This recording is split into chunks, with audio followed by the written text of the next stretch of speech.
Coop Régionale Mm. est une entreprise connue sous le nom officiellement de Coopérative régionale de Nipissing Sudbury Limitée. Et la maison mère ou la siège social est à Verner, en Ontario. Nous avons des emplacements dans le nord de l'Ontario, spécifiquement ici dans la région de West Nipissing, dans la communauté de Verner. Nous avons une station d'essence, une minerie, un magasin d'épicerie, et attaché à ce magasin d'épicerie est l'administration. Et dans cette section-là, nous avons des services qu'on dessert la communauté avec des produits reliés à l'énergie, tels que le propane, la mazout, l'huile de chauffage de maison, ainsi de suite. En plus, nous avons un site où qu'on peut faire l'entreposage des produits de pétrole en vrac. Dans une communauté d'à peu près 45 km d'ici, 50 km environ, qui s'appelle Noëlleville, nous avons un magasin d'épicerie et ce magasin fonctionne sous la bannière Clover Farm, qui est la même bannière de le magasin d'épicerie ici à Verner. Si on va vers l'ouest, dans la communauté de Sudbury, nous avons une succursale où on vend des produits en vrac et on fait la livraison des produits d'énergie, du pétrole et du propane. Et si on va vers, on va dire, le nord-ouest, c'est la communauté de New Liskeard, Témiscamingue. Et là, on dessert des gens avec des engrais chimiques, des produits pour aider les plantes tels que contre les pesticides, des, des, des, des produits qui aident les fermiers à développer une meilleure récolte. Nous vendons aussi dans la région de Echo Bay, qui est proche de Sault-Sainte-Marie. Et à cette région-là, on dessert les gens avec des services d'agriculture et d'énergie. Dans toutes les régions, sauf Sudbury, nous vendons aussi sous la bannière Master Feeds de la nourriture en vrac pour les animaux. Nous vendons aussi du moulet en sac de 25 kg, 50 kg et aussi dans des totes. Donc, c'est un service qu'on offre dans la plupart des régions, sauf Sudbury, parce que pour des raisons historiques, on n'a pas vraiment une présence dans l'agriculture dans cette région-là. Donc, Coop Régional, c'est un peu ça qu'est-ce qu'on fait. C'est une coopérative qui fonctionne dans la province de l'Ontario, sous la loi de l'acte des coopératives en Ontario. La bannière, on va dire, pour l'entreprise elle-même, c'est coopérative régionale, comme le sobriquet. Techniquement, c'est coopérative régionale de Nipissing Sudbury Limitée. Donc, l'entreprise appartient des bannières ou appartient des franchises, telles que les magasins de Clover Farm. Eux ils font partie du réseau de Sobeys.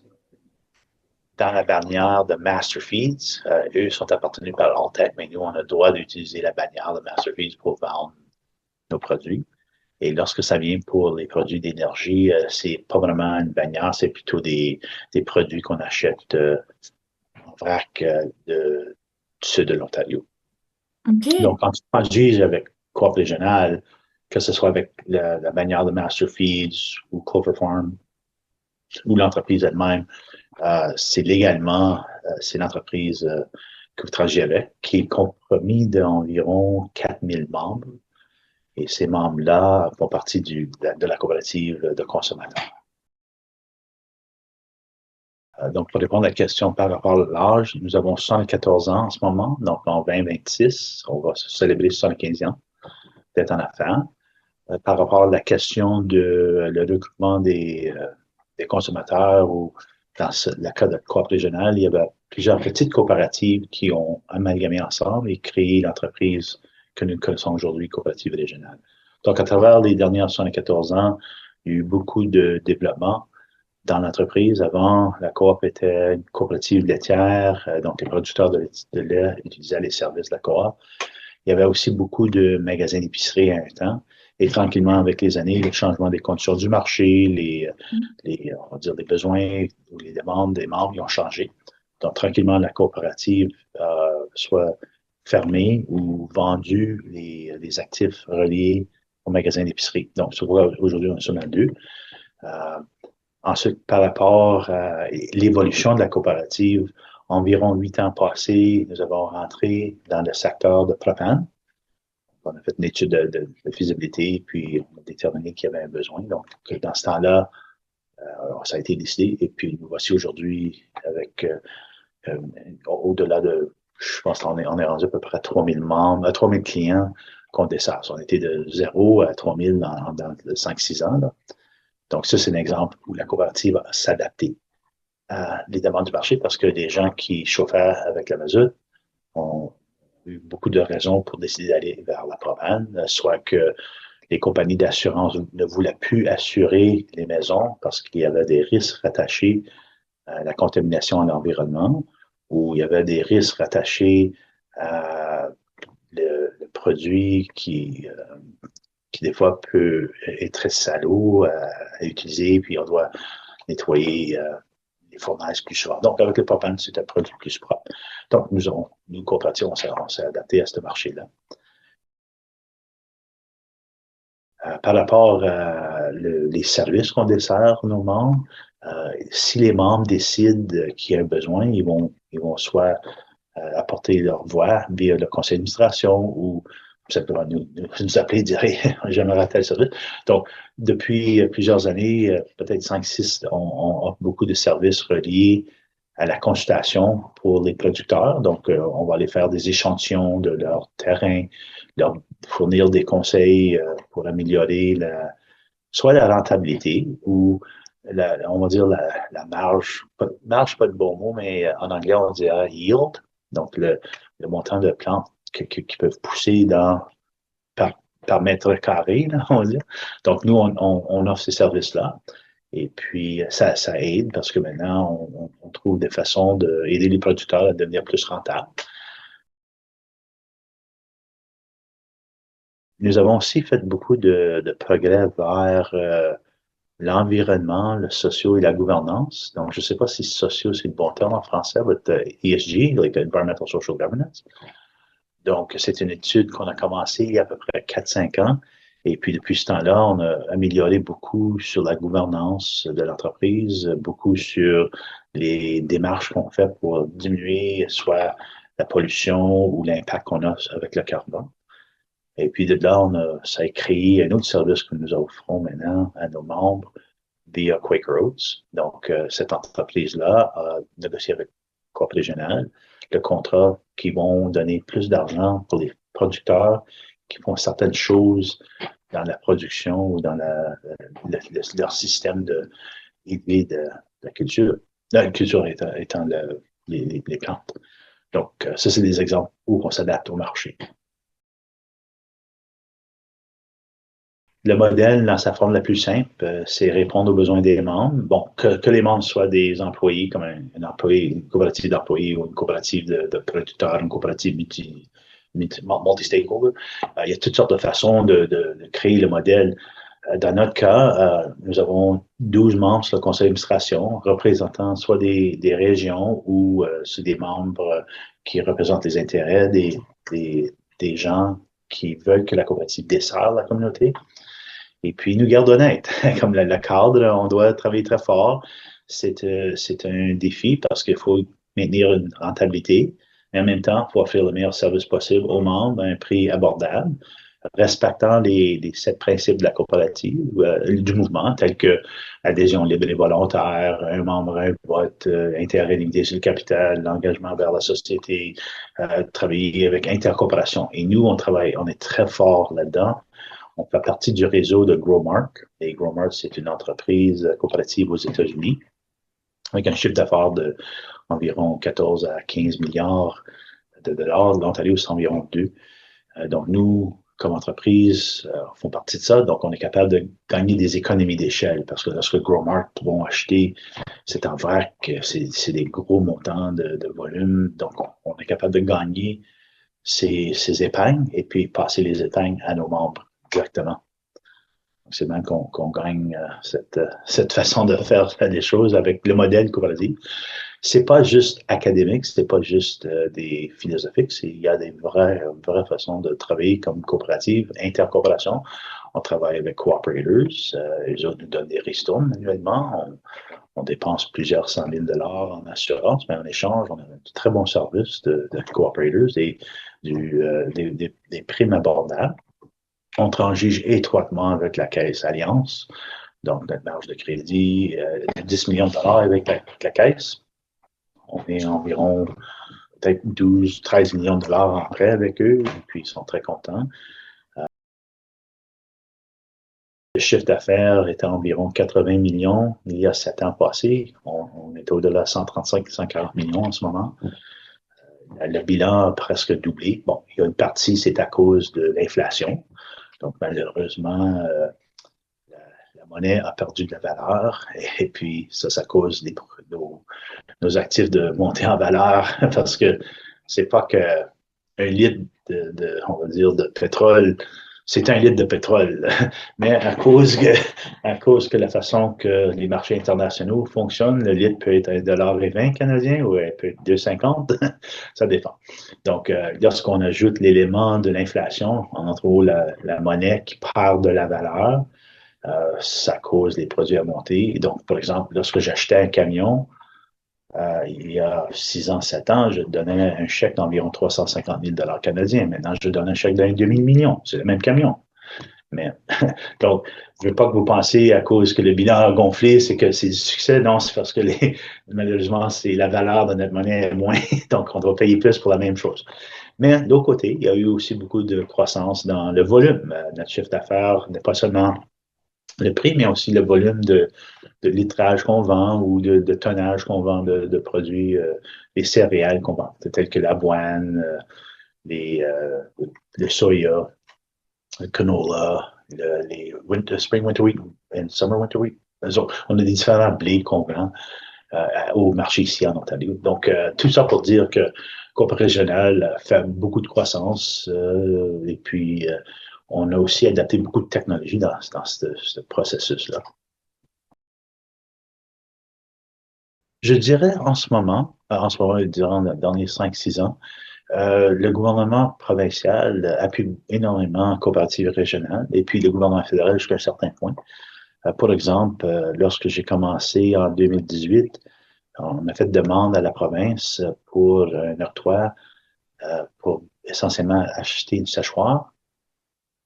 Et puis, le gouvernement nous a donné environ 150 000 vers l'achat de 600 000 pour cette séchoir-là. Donc, ça s'est baissé. Deuxième chose qu'on a été faire, c'est qu'on a bâti deux silos pour entreposage des grains et des céréales. Et puis, ici, à Verner, ça nous a coûté environ 800 000 Donc, le gouvernement nous a donné, à travers NOHC, Northern Ontario Heritage Fund, 213 000 Donc, on est dans le processus de recevoir l'octroi pour ça. On a reçu un octroi d'environ 80 000 pour faire la formation de nos employés à travers un modèle de Lean Sigma Six. Donc, comment on peut améliorer le gaspillage, comment on peut réduire la frustration que les clients ressentent, comment on peut devenir une entreprise plus efficace. Donc, à travers de cet octroi-là, j'ai 16 employés qui participent on va dire 100 tranches, là, comme ça, on est 5. La prochaine tranche, c'est au mois de janvier.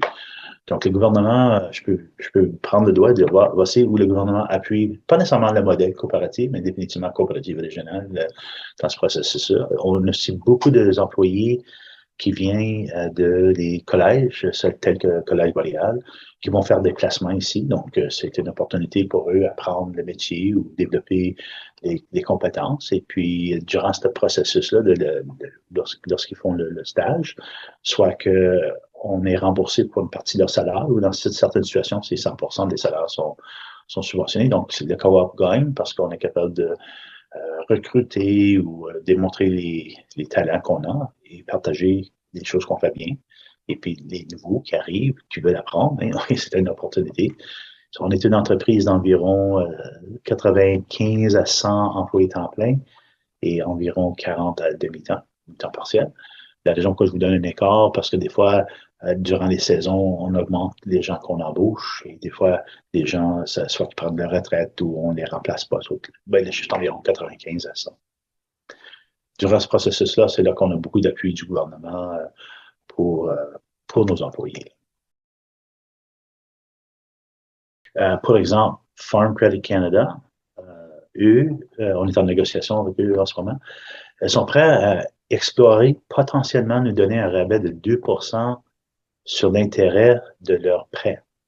Donc, OK. nous, on veut bâtir un emplacement d'environ 15 000 pieds carrés pour faire l'entreposage et mélanger les engrais chimiques.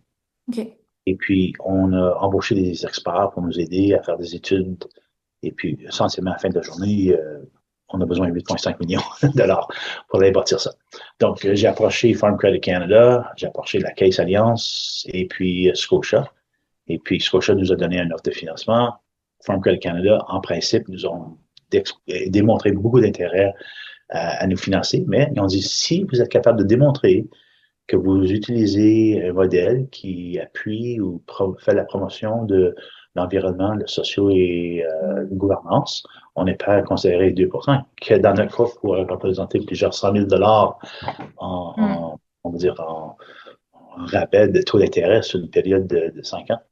Donc, oh, hell yeah, we're in. Ça démontre que le modèle de travailler comme une coopérative dans un environnement où le financement est difficile à obtenir, mais on est capable de le faire.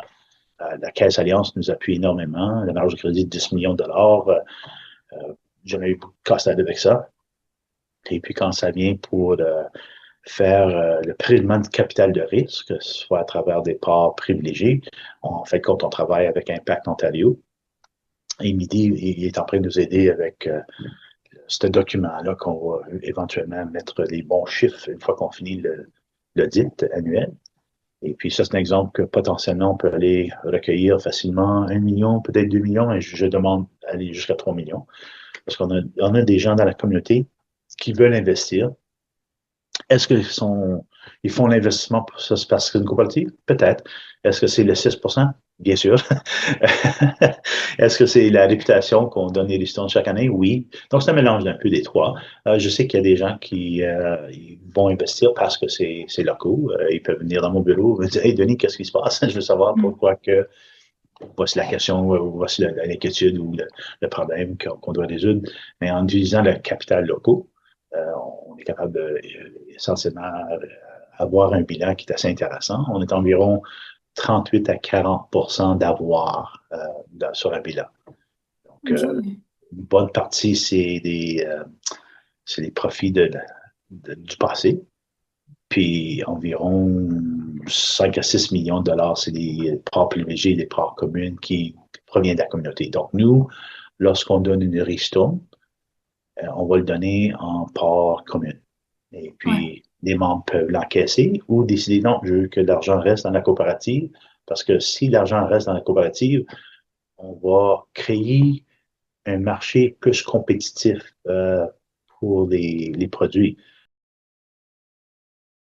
Notre présence a une influence sur les prix de propane, les prix Les autres. Ouais. d'engrais et ainsi de suite. Parce que si on n'est pas là, je peux vous garantir les prix vont monter.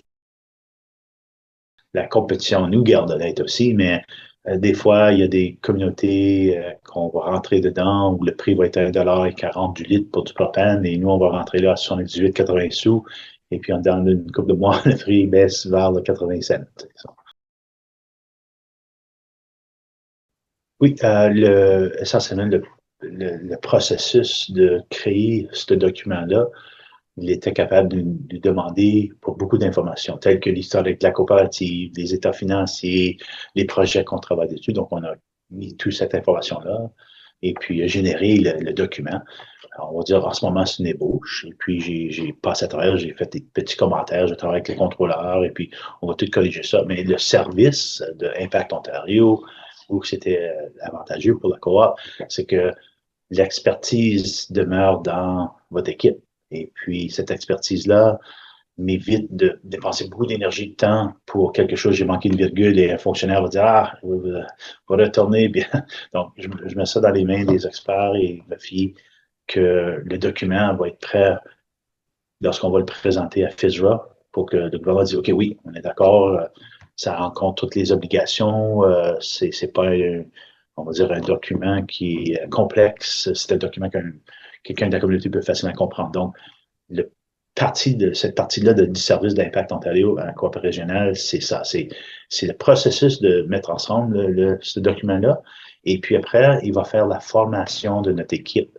Donc, on va choisir peut-être 4-5 employés et puis leur faire former dans qu'est-ce qu'on peut dire, qu'est-ce qu'on ne doit pas dire lorsqu'on vend des ports privilégiés avec coop régionale. J'ai travaillé avec le CCO et plusieurs autres entreprises dans le nord d'Ontario pour discuter de différentes technologies qui peuvent desservir des entreprises qui vendent des épiceries. Donc, nous, le défi, c'est recruter des gens et puis c'est d'avoir un système qui est plus efficace. Donc, il y a une technologie où on peut mettre à jour les prix et puis elle apparaît sur un petit écran. OK. Donc, on peut mettre quelque chose en vente ou on peut dire, OK, aujourd'hui, le fromage est 2,99 $. Et demain, c'est 1,30 $. OK. Donc, cette technologie-là, donc, CCO nous a montré que c'était disponible. Donc, on est en train on a mis ça sur notre budget capitaux pour acheter cette technologie-là cette année.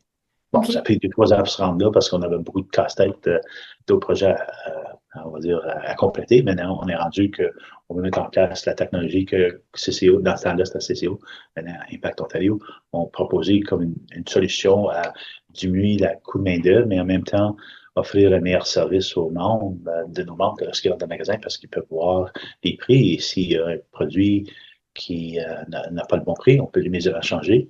Et ensuite, je sauve de l'argent parce que je ne dois pas imprimer sur du carton tous les prix, les plier puis les mettre dans le. Ouais.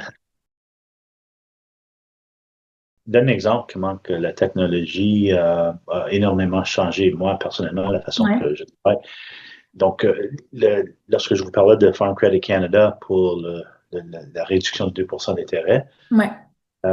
j'ai pris les appels d'offres, donc les fournisseurs, les vendeurs, nous ont donné des documents, puis dire, bon, voici Coop Régional, vous devez étranger avec nous, on est une bonne entreprise, voici pourquoi, tous les arguments, voici le coût. Ouais. Donc, j'ai pris la demande ou la proposition de l'entreprise, de la bâtisse, l'équipement et tout ce qu'il y a à faire avec le terrain. J'ai pris ces 3 documents-là, je les ai donnés à Grok. J'ai dit maintenant, Grok, analyse les dossiers, donne-moi tous les arguments qui démontrent que ça rencontre l'environnemental, sociaux et gouvernance. Ensuite, voici d'autres critères. Puis, ça a sorti essentiellement 2-3 pages. Et puis, j'ai aussi demandé, OK, donne les sources lorsque un pourcentage ou un fait est donné. Je veux savoir où est l'origine de Ouais. cette source. Et puis, ça crée le document. J'ai pris le document, j'ai travaillé avec mon collègue de travail. Après 1 heure, 2 heures, on a démontré ça aux ingénieurs. Les ingénieurs ont dit merci beaucoup, hey, c'est très beau. Et maintenant, on va donner à un autre expert. Et l'autre expert va le regarder une dernière fois avant qu'on le donne à FCC. Bon, dans un monde avant ça, ça m'a pris 3-4 jours. Ça m'a pris 3-4 heures.